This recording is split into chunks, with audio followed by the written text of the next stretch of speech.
Når man først ser land på Svalbard, så er det som en anden verden. Rå, barsk og utrolig smuk som intet andet. Man føler, man kan række hånden ud og forsvinde ned blandt snemasserne, gletsjerne og bjergene. Eventyret ligger lige dernede, lige inden for rækkevidde.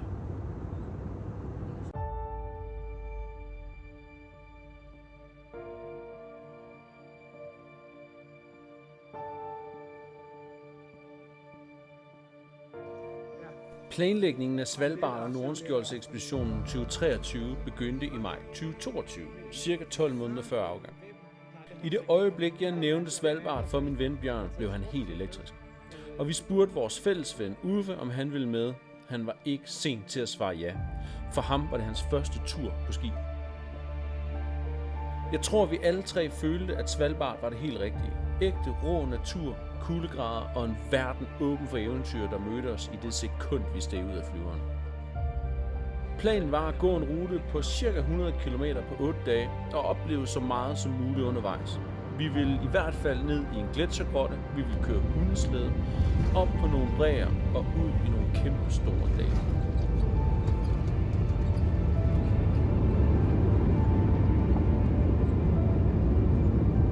Den kolde luft fløj direkte ind i hovederne på os efter en lang og varm flyvetur.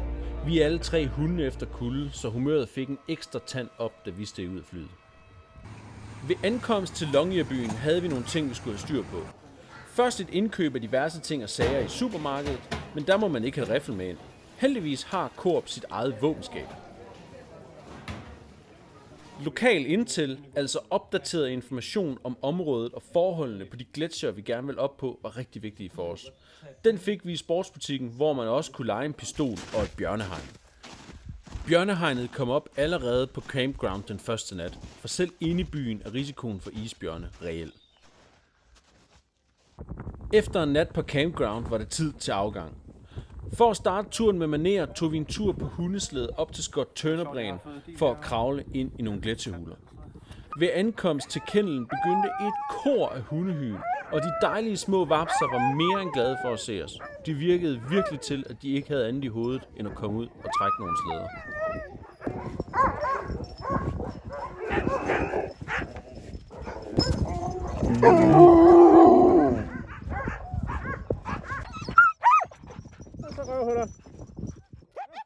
Starten af turen på hundeslæde var ned ad bakke, og de hunde kunne virkelig trække for land. Størstedelen af distancen var dog op ad bakke mod gletsjeren, og det tog farten af slæden. Vi kørte i blandet vejr med sne, blæst og senere hen opklaring. Temperaturen var blid på omkring -6 grader, og efter 2 timer var vi ved indgangen til gletsjerhulen i det smukkeste solskin. Åbningen til grotten var ret snæver, og turen ned var stejl, så med fødderne først rutsjede vi ind i isen.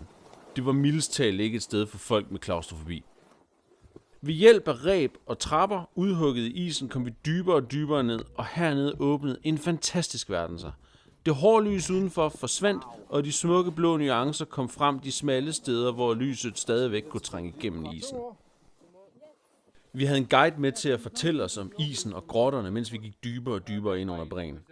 Nogle steder måtte vi helt ned og mave os frem, til vi til sidst ikke kunne komme længere.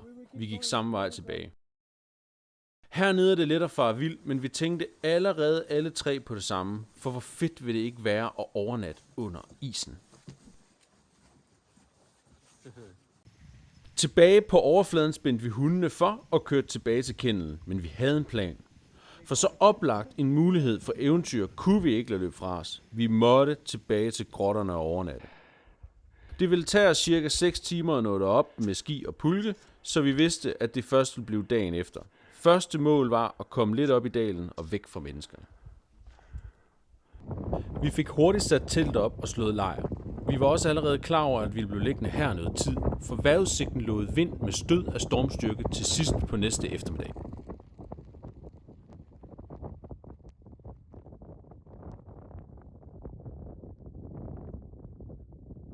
Vi havde forsøgt at sætte teltet op med fodenden mod vinden, men det kunne vi godt have sparet os, for der var tværvind over bjergryggen, som kastede vinden nede i dalen rundt, og vi blev ramt fra alle sider. Vi puttede os i soveposerne og brugte det meste af dagen på at læse og høre podcast.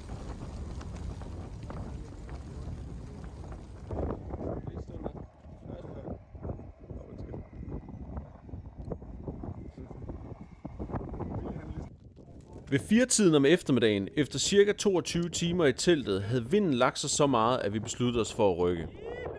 Med cirka 3 timer til grotten og en stejl stigning undervejs i sigte, spændte vi skiene på og gik afsted.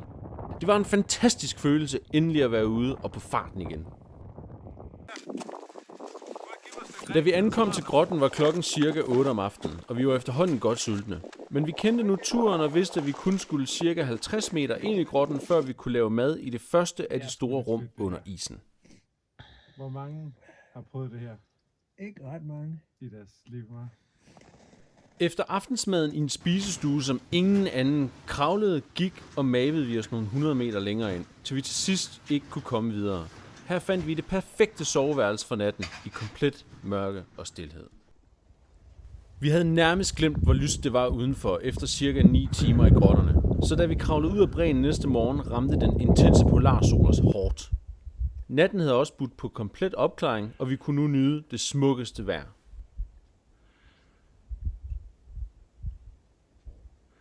Allerede da vi skulle stå lejr denne dag, kunne vi mærke de gode rutiner med lejropsætningen. Uden egentlig kommunikation faldt opgaverne bare naturligt for os, og vi arbejdede sammen som et hold. Det bekræftede mig i, at vi alle tre virkelig kunne noget sammen. Ikke kun som venner, men som holdkammerater.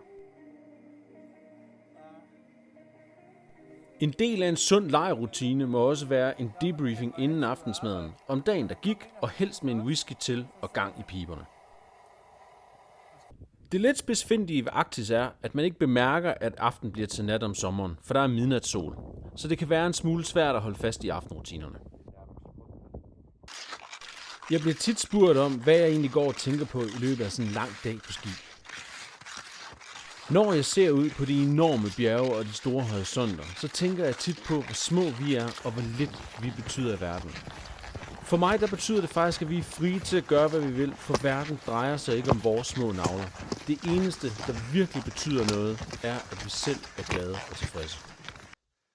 Følg med i næste afsnit, hvor jeg fortæller om vores tur på tynd is på en elv, vejen ud i den enorme Rendal med rensdyr overalt og begyndelsen på turen op ad Kokbræen. Inden du går, så klik lige på klokken i højre hjørne, så du får en besked, når næste afsnit er op. Bagefter, så tryk subscribe nederst til venstre og gå ind på Kimbo_Larsen på Instagram for at følge med på nye eventyr.